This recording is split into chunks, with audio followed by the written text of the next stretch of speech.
이번 시간에는 사회복지 실천과 사회복지 실천 기술에 대해서 학습하도록 하겠습니다. 사회복지 실천과 사회복지 실천 기술은 미시적인 영역에 해당이 됩니다. 제가 이제 설명을 하면서 미시적인 영역, 중범위적 영역, 거시적인 영역 그거에 대해서 언급을 하겠지만 이렇게 사회복지 실천이라는 것은 개별적으로 도움이 필요한 사람들에게 이 전문적인 서비스를 제공해 주는 것이라고 볼 수가 있습니다. 그러면 이 사회복지 실천이란 무엇인가?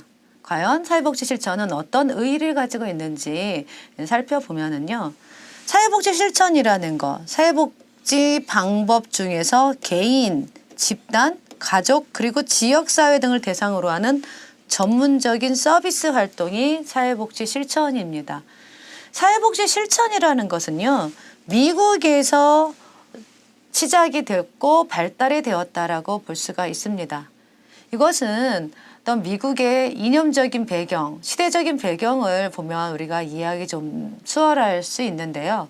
그것은 뭐냐면 미국 사회에는 기본적으로 지배하고 있는 이념이 어떤 자유주의, 그 다음에 보수주의 이데올로기가 지배를 하고 있습니다. 이것은 어떠한 이데올로기냐면 개인이 빈곤한 상태에 처하면은 빈곤한 상태에 처한 원인이 개인이 무능해서이다. 개인이 나태해서이다.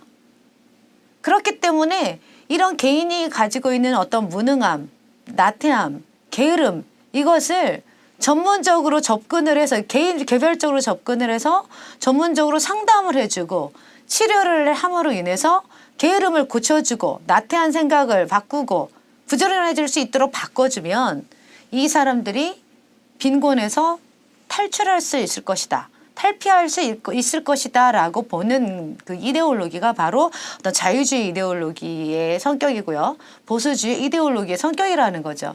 그런데 미국이라는 나라에서는 이런 두 이데올로기가 지배적이었습니다. 그래서 사회사업 실천이라는 것은요.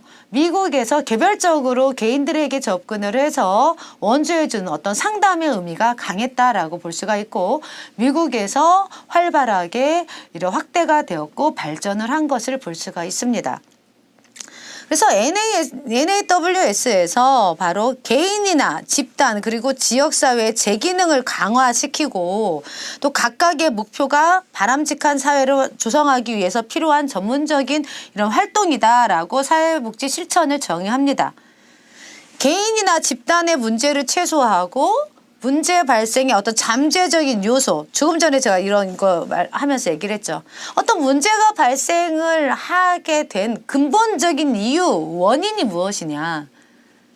그것을 파악을 해서 전문적으로 접근을 해서 그 문제를 해결하는 것이 필요하지 않겠나라고 해서 하는 그것을 무엇이라고 하냐. 바로 사회복지 실천이라고 볼 수가 있습니다. 그러니까 사전에 문제를 예방하자.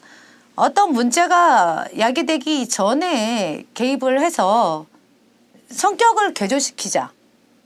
그러면 그런 걸로 인해서 문제가 발생되는 것은 예방할 수 있지 않겠느냐 해서 한 것이 바로 사회복지 실천이라고 볼 수가 있습니다. 바레트는 사회복지 실천이라는 것은 사회복지의 가치와 지식을 기반으로 한 개입기술에 의해서 수행되어지는 이 세 가지 요소의 성과적 활동의 합이다라고 보았습니다. 그리고 사회복지 실천 가치에 대한 충분한 인식, 그러니까 가치를 알아야 된다 그랬죠. 그리고 인간행동과 사회환경 또한 각 대상에 따른 특성, 개입 이론, 방법 등과 관련한 다양한 이론 등에 대한 지식이 필요하다라고 보았습니다. 전에 사회복지 가치에 대해서 학습을 했었죠. 가치라는 것은 사람을 움직이게 하는 하나의 체계라고 볼 수가 있어요. 사회복지를 실천하는 실천가가 어떠한 가치를 가지고 있느냐에 따라서 서비스의 내용이 달라지고 서비스의 양이 달라지고 서비스의 질이 달라집니다. 사회복지 실천이라는 것은 이렇게 가치가 기반이 되어야 된다는 거죠. 그런데 중요한 거는 인간 중심의 가치가 필요하다라고 언급을 했었었죠.